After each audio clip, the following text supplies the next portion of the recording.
गया? हमारा बेटा बॉलीवुड में है, हम उससे बोलते हैं बेटा कोई अपनी पसंद की लड़की कर लो, हमको ना ढूंढना पड़े। तो कहता मम्मी एक भी नहीं है कि जो शादी करके उनको घर ले आओ। एक भी लड़की नहीं है कि जिनको हम कह दें कि शादी करके हम उनको घर लाए। प्रेम की तो बातें दूर है, यारी है, दोस्ती है, सब है, लेकिन वो घर की बहू बनाने लायक नहीं है। आज की नई जनरेशन की बात कर रहे हैं, हमारा बेटा बोला है बात। अब कहा आप अपने हिसाब से अच्छे घर की लड़की, संस्कारी लड़की ढूंढिए जो घर की बहू बनने लायक हो। एक कंडीशन हो गई आज के जो।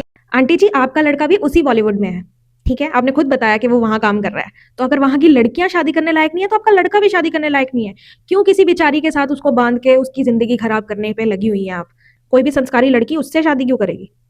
किसी बेचारी का पति बनेगा, हरकतें तो वही वाली रहेंगी, तो उसको बेटर है अपने कैटेगरी वालों के साथ ही ब्याह जाए रेदर देन किसी घर की अच्छी लड़की के साथ। मतलब बड़ी सेल्फिश है आंटी आप, है ना, कि किसी लड़की की जिंदगी खराब करने के लिए बॉलीवुड के सारे मजे चखवा दिए आपने अपने लड़के को, लेकिन आज आप जजमेंट देती फिर रही हैं बॉलीवुड की ही लड़कियों पर जो झेल रही हैं आपके लौंडे को। फॉरवर्ड थिंकिंग को सपोर्ट कर रही हैं, बोल रही हैं दोस्ती यारी में सब ठीक है। अच्छा, दोस्ती यारी में छिनारगिरी करना ठीक है ना?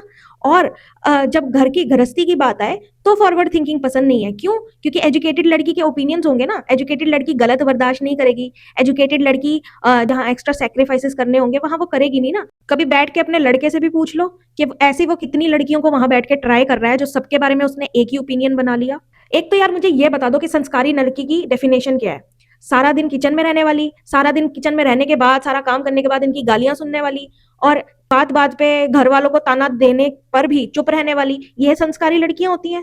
हाँ, इतनी डिमांड है आंटी जी आपकी, अपने लड़के के गरिबान में भी झांक के देख लेना चाहिए था कि इस लायक है आपका लड़का कि एक संस्कारी लड़की, जिसको आप संस्कारी बोल रही हैं, उस जैसी लड़की को डिजर्व भी करता है आपका लड़का। एक्चुअल में बात तो ये है कि आंटी आपके लड़के को कोई घास नहीं डालती, कोई पूछती नहीं, इस वजह से उसने खिज में, जेलसी में ये ओपिनियन बनाया है लड़कियों के बारे में। बॉलीवुड की लड़कियां, जब कोई कहीं जाके मुंह मारेगा और वो उसको मुंह लगाएगी ही नहीं तो यही ओपिनियन देगा, और फिर आप पूरे बॉलीवुड को बदनाम कर रहे हो। औरतों से मैं एक ही बात कहना चाहती हूँ, जब आपको लड़की इतनी संस्कारी आपके हिसाब से चाहिए हो ना, तो एक बार ये भी देख लिया करो कि इतने संस्कार आपने अपने लड़के को दिए कि वो एक संस्कारी वाइफ ला सके। वो कहते हैं ना, जो इंसान के अंदर खुद गंदगी होती है ना, वो सारी दुनिया में गंदगी देखता है। इन्हीं लोगों के लिए कहते हैं वो।